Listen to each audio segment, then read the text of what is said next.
Hello, classmates. So for today, I will be making you choose Tiara from the series that came out in 2017, Darling the Franxx, that people just remember because of the waifu and nothing more, not even the plot, not even the protagonist.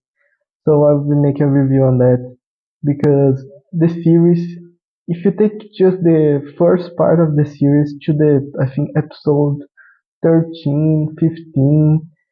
It could be solid. It could be a solid series if you ask for any other person, to any other anime fan, because they developed the plot around the fight between the humans and I think I don't remember the name, so I'll just give a little description of the blue dinosaurs. And if they kept on that, it would be great. But the series tried to pull off a good Lagann and and just in the end try to make a new anime from that, and it was not great. I think it was one of the biggest pitfall of the anime. It just came out as forced and as bland, a little bit of a copy of another anime. So that was one of the great failure of Darling the Franxx. Well, for the characters, I think the characters nobody remembers the characters obviously because the characters were just as bland as you can get. And I think what that was one of the problems of the anime, the focus of just Zero Two and Hero. For example, we have two arcs, one for Mitsuru and one for Fujoshi, and a little bit of the I don't remember the other guy name, the one that stay with the blue hair girl, but they all had three arcs for them.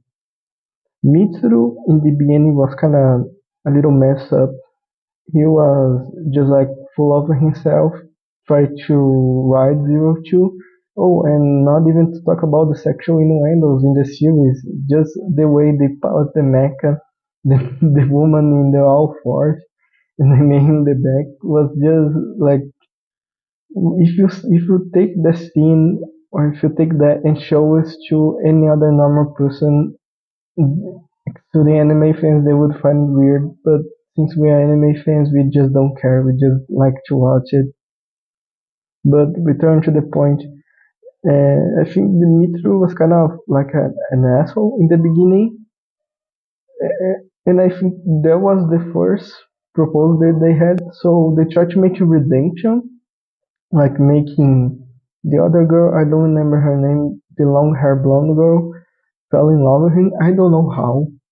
I don't know how she got in love with the asshole, but I just think she was a masochist because Mitsuru was just worse than Fujoshi. And I think in the end she even said it that Fujoshi she left Fujoshi just because he was fat. That's messed up. That's messed up. That's extremely messed up. And even when they were fighting, she said she would never leave him. Man, why she would? Man, she doesn't deserve Fujoshi. Fujoshi was the best character after Zero Two in the series. Just for that, he handled the rejection. He handled the other rejection because the the the other co-pilot of it, the other girl, was lesbian for the blue hair girl. So then he even got no mage, no friends, just lies and lies. I think that what made the character great. And even that he was just played off as a joke, man. Like if they put him and do all that and make him a villain, I don't even think was a bad idea. Some sort of discordance in the crew was would be extremely nice because the crew just move on and nobody cared for him. Now another character that was kind of a little bit developed was the I don't remember his name, but the blonde guy that was friends with Hero. he like always was stood in the shadow of Hero. That was kind of sad because if you remember the kindergarten scene, he was just put away, and everybody liked Hero, even though Hero couldn't do anything. He was the only one that stood beside him, and he didn't even got a good wife for him because I think the blue hair Ichigo, I remember her name. Ichigo was just like a whole man. She just wanted to stay with Hero and nothing more. Nothing more. The kind of remembers the kissing that was a little bit controversial. I think they even, if I remember correctly, it became a big controversy because some people death threatened the creator or something like that. But if you take a little bit off, Ichigo was kind of bland. She did not had anything to stand up to Zero Two in some way, nothing at all. And it just she just came out a little bit forced. Even Hero said, "I love you like a sister," and she just straight up and tried to kiss him, forced to kiss him, just like that. Man, it was crazy. It was crazy. Even when I watch the scene, I feel a little bit angry because she doesn't leave him alone. I know they were childhood friends and all of that, but that's not how it works. That's not how it works. And I think for the last part was the bit between me. I think the relation between Hero and Zero Two. In the first half, in the little bit of the first quarter, I think he sums up well. Zero Two just was a strange character. Not because she was not with the group for the most part, but because we didn't know her intentions. For example, if she liked Hero because he was the only one that could pilot her, that she felt comfortable pilot with, or she truly was in love with Hero. It was never like straight up told or demonstrated in the series at all. So it was a little bit confusing for the most part if she was truly in love or she just saw Hero as a tool to make her even stronger. I don't know because if I remember correctly, they made a manga afterwards. The manga probably told us a little bit better, but I didn't read the manga, so I cannot opinionate on that. Just for there's a heads up. Everything that I said here is anime only, not not anything from the manga or anything. Now, for the execution, for the most part, the execution was great. The fight scenes were smooth as you can get for I don't know, I don't remember the studio, but it was great. It stood up well over time, but I just think thought that the relation between Zero Two and Hero was kind of like forced a little bit until episode 13 or 14 when they made the whole childhood arc of them when they go to I think the orphanage and saw the orphanage they were raised in, and then there was a big difference because when you talk about the childhood arc, it was great. When you see little Zero Two, because she was not like hot, she actually looked like a fucking demon, and that was really funny because she was not hot or even cute. She was just a straight up demon, and Hero took care of her, and she took care of Hero. That was truly cute, truly cute. That was one of the biggest highlight of the series, if you know what I mean. One of the biggest highlights, and probably one of the best starting points from now and then. The after the childhood arc, the relation between Hero 2 and Zero became a little bit more harmonious, or even, I don't know how to explain, but natural. Did not face as forced as when they were fighting.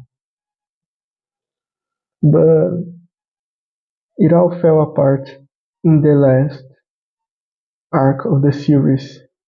The I don't remember even the name of the anime in the series, because if they just stick up with the promise of of mechas fighting dinosaurs that were actually like, I think, ancient humans, paleont dinosaurs, and that would be great. Because even Zero One, when Zero One was introduced, was extremely good. The introduction of her was good, but after everything that came after was just trash, straight up trash. The fight between I think the extraterrestrial and the dinosaurs was forced. The father being a secret member of the aliens was forced. And I think one of the quotes from the one of the I don't remember his name, but the other blonde hair and the other blonde hair aside from Hero's friend was like, I don't even get what's going on. It clearly sums up everything that we face here, because it just came out of nowhere, and not even a build up, not even a hint, nothing, just straight up garbage. So that was kind of sad, because it was one of the downfalls of the series, and and just it's just sad, because if they had not gone from for that ending, or for that thing where Zero Two transforms into a big spaceship with a waifu face, and she goes off fighting the the the the aliens in a faraway galaxy, and Hero goes too, and they meet in the machine, and Hero becomes the machine, and something like that. That was just straight up forced. You cannot tell me otherwise. It was straight up forced and extremely overwhelming for the not even the audience, but for everyone else. I think most people dropped the series right at that point. And it was kind of sad, because after they defeated, even given a heads off to Gurren Lagann, they kind of copied a little bit of the end fight of Gurren Lagann in Darling the Franxx, so it was not made well.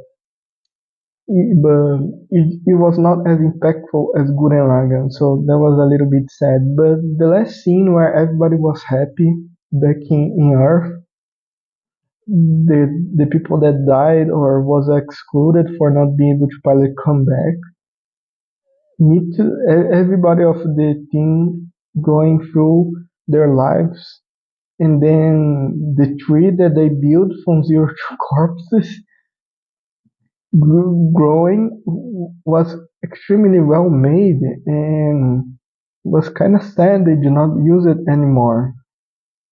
And that was one of the great issues I have with the series, because for me, I think what would make the series great, just delete it, the arc of the aliens, replace it with a rebellion of the pilots against the father. The father was like the big figure that run everything off, and just kept the ending. Just kept the ending where they make the land arable again. Everyone was happy, and that would be a great series. It would make a great final task. So I think killing off the ancient humans, or not killing off, actually working with them. But for now, that's my opinion. Bye bye.